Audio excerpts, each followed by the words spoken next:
लेकिन इस रिपोर्ट में क्या बड़ी बातें बोली है, टेक इनेबल सोल्यूशन देती है US based health care companies को, और क्योंकि कंपनी के पास राइजिंग आउटसोर्सिंग, लगातार आउटसोर्सिंग कॉस्ट बढ़ रही है उनके लिए, इसका फायदा मिल रहा है, क्लाइंट से बड़े पैसे, ज़्यादा पैसे मिल पा रहे हैं। दूसरा, ब्रांड पोजिशनिंग अच्छी है यूएस में इनकी, तो कंपनी को इन सब के चलते एक अच्छी रेवेन्यू ग्रोथ की विजिबिलिटी रेफरीज को इसमें दिखती है। अब 3 सिनेरियो जहां पर उन्होंने बात की है, पहला रहेगा बेस केस सिनेरियो जहां पर इनका टारगेट है 1575 का। इनफैक्ट इस पर उन्होंने डाउनसाइड दिया है 5% का, यहां से सीएमपी से करंट मौजूदा भाव से 5% गिर सकता है स्टॉक, क्योंकि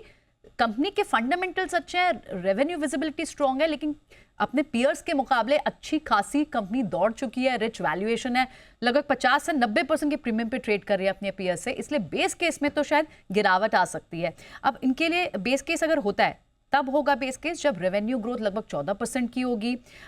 एबिटा मार्जिन एक्सपैंड हो सकते हैं अगले 3 साल में 33 से 34%, और कंपनी डी लेवरेजिंग पे लगातार जो कर्ज कम करने पर जोर दे रही है उसके चलते इनकी ईपीएस ग्रोथ भी दिख रही है जो लगभग 33% है। तो ये तो है बेस केस जहां टारगेट रहेगा 1575 का। लेकिन अपसाइड सिनेरियो क्या है? अपसाइड सिनेरियो तब है कि अगर यूएस से जो इनको रेवेन्यू ग्रोथ डॉलर टर्म्स में होने वाली है वहां पर बड़ी ग्रोथ दिखे, 16 से 17% की ग्रोथ हो वहां पर, अगर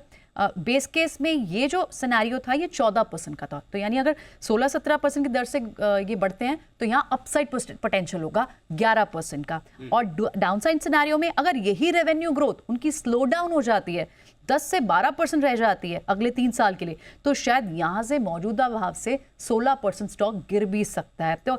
कुल मिला के स्टॉक अच्छा है, उन्होंने अच्छे रैशनल बताए हैं स्टॉक में, लेकिन 3 केस भी सिनेरियो बता दिया और रिच वैल्यूएशन ऑलरेडी प्रीमियम पे ट्रेड कर रही है अपने पीएस के मुकाबले, तो ये 3 सिनेरियो को अलग अलग बांट के उन्होंने रेवेन्यू ग्रोथ पे बांट के बताया।